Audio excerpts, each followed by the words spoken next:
Bismillahirrahmanirrahim. Assalamualaikum warahmatullahi wabarakatuh. Perkenalkan, saya Ica Asia Andini dengan nomor NPM 100 102 17 110.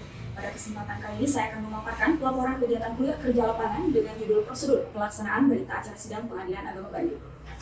Tentang Pengadilan Agama Bandung, sesuai dengan amanat Undang-Undang Dasar 1945 Pasal 24, Pengadilan Agama Bandung merupakan salah satu pelaku kekuasaan kehakiman di bawah Mahkamah Agung Republik Indonesia bersama dengan peradilan negeri, peradilan militer, dan peradilan tata usaha negara. Kedudukan Pengadilan Agama Bandung ditegaskan kembali dalam ayat 2 Undang-Undang Nomor 3 Tahun 2006 tentang Peradilan Agama, di mana peradilan agama merupakan salah satu pelaksanaan kekuasaan kehakiman bagi rakyat pencari keadilan yang beragama Islam mengenai perkara perdata tertentu yang diatur dalam undang-undang ini. Berdasarkan undang-undang ini, Pengadilan Agama mempunyai asas personalitas keislaman, artinya, pertama, yang tunduk dan yang dapat ditundukkan kepada kekuasaan kehakiman di lingkungan peradilan agama hanya bagi pemeluk agama Islam.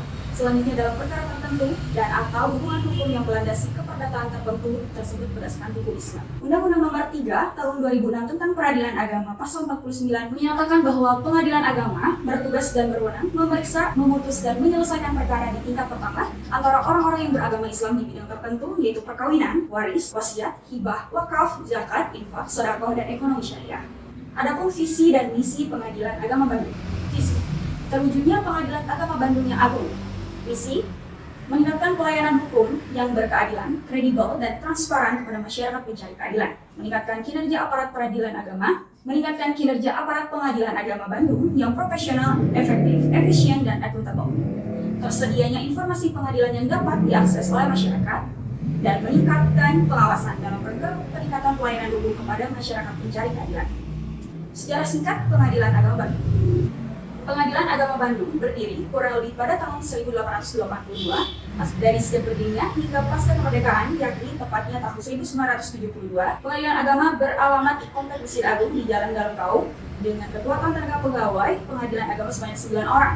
Selanjutnya, seiring dengan berjalannya waktu, pada tanggal 11 Februari 2008, Bapak Ketua Mahkamah Agung Republik Indonesia, Bapak Bagirmanan, meresmikan gedung kantor Pengadilan Agama Bandung yang baru, yang terletak di Jalan Terusan Jakarta nomor 120 Antapani, Kota Bandung, yang baru beroperasional pada tanggal 18 Februari 2008. Selanjutnya, produk dan layanan Pengadilan Agama Bandung. Yang pertama, pelayanan administrasi persidangan, pelayanan gugatan, pelayanan permohonan, pelayanan mediasi, isbat rukyatul hilal, pelayanan administrasi upaya hukum, pelayanan perkara cuma-cuma atau prodeo, pelayanan pengaduan, pelayanan permohonan informasi, dan pelayanan sidang keliling.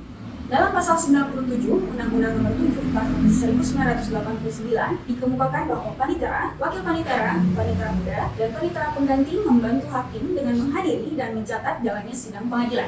Dalam pasal 186 HIR menjelaskan bahwa salah satu tugas panitera sebagai pejabat pengadilan harus membuat berita acara persidangan yang harus berisi segala sesuatu yang telah terjadi selama persidangan. Dalam melaksanakan salah satu tugasnya, yaitu memeriksa perkara, harus benar-benar menerapkan hukum acara yang berlaku serta kelaziman beracara, dan apabila hakim melanggar rambu-rambu hukum acara, maka dengan sendirinya produk putusan atau penetapan batal demi hukum. Berita acara sidang adalah akta autentik yang berfungsi sebagai informasi dalam membuat putusan atau penetapan yang dibuat secara resmi oleh pejabat yang berwenang atau panitera yang berisi tentang proses pemeriksaan perkara dalam persidangan sebagai dasar majelis hakim dalam membuat putusan terhadap perkara yang diadilinya. Berita acara sidang merupakan sebuah potret jalannya proses pemeriksaan perkara, merupakan akta autentik sebagai bahan bagi hakim untuk membuat putusan dalam persidangan dari awal hingga akhir dibacakannya putusan atau penetapan hakim. Berita acara sidang tidak terpisahkan dengan sebuah putusan atau penetapan hakim. Sebaik apapun putusan atau penetapan hakim, tanpa didukung dengan suatu berita acara sidang yang memadai, baik dan benar yang sesuai dengan fakta persidangan, maka hanyalah sebuah karangan majelis hakim belaka. Prosedur pembuatan acara sidang. Pertama, panitera sidang atau panitera pengganti yang bertugas membantu majelis hakim untuk mencatat secara garis besar proses pemeriksaan persidangan. Selanjutnya, panitera membuat berita acara sidang berisi tentang jalannya pemeriksaan persidangan dari awal persidangan hingga selesai dibacakan putusan atau penetapan perkara. Berikutnya, sidang dibuka dan tertutup secara umum. Ketika memulai sidang, ketua majelis selalu menyatakan sidang dibuka dan terbuka untuk umum dengan ditandai dan mengetuk palu disertai mengucap Bismillahirrahmanirrahim. Namun, ketika memeriksa perkara berikutnya, tidak lagi mengucapkan sidang dibuka dan terbuka untuk umum. Tetapi, setiap pemeriksaan perkara juga dinyatakan sidang dibuka dan terbuka untuk umum dengan mengetuk palu. Sidang juga disertai membaca Bismillahirrahmanirrahim. Selanjutnya, pemanggilan para pihak masuk ke dalam ruang sidang. Setelah ketua majelis menyatakan sidang dibuka dan terbuka untuk umum, maka panitera memanggil para pihak untuk memasuki ruang sidang. Selanjutnya, sidang terbuka atau tertutup. Apabila pemeriksaan sidang masih dalam usaha perdamaian, maka sidang masih tetap terbuka untuk umum.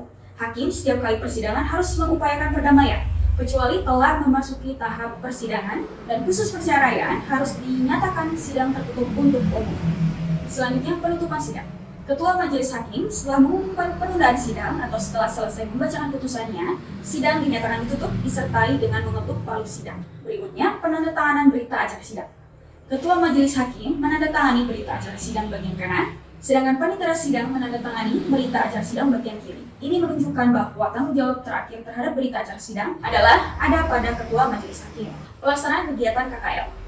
Sehubungan dengan pelaksanaan mata kuliah KKL, penulis telah menjalani kegiatan KKL di kantor Pengadilan Agama Kota Bandung yang dilaksanakan selama 25 hari kerja, dimulai dari tanggal 31 Mei 2021 hingga tanggal 2 Juli 2021, dengan waktu kerja KKL dimulai dari jam 8 pagi hingga setengah 4 sore. Adapun selama kegiatan, penulis ditempatkan di bagian kepaniteraan atau keasikan. Pekerjaan yang dilakukan oleh penulis di kantor Pengadilan Agama Bandung adalah membantu di bagian kepaniteraan, lebih tepatnya di kearsipan, di mana tugasnya yaitu membantu bagian administrasi, diantaranya melakukan input data ke dalam sistem informasi pelaporan peserta atau SIPP, menganonimasi perkara, mencatat arsip perkara, mencatat nomor box perkara, menulis identitas di cover berkas acara, kemudian mendownload dan mengupload berita acara sidang, dan menyusun arsip perkara. Sekian paparan laporan kegiatan kuliah kerja lapangan yang saya laksanakan di Pengadilan Agama Bandung. Atas perhatiannya, saya ucapkan terima kasih. Assalamualaikum warahmatullahi wabarakatuh.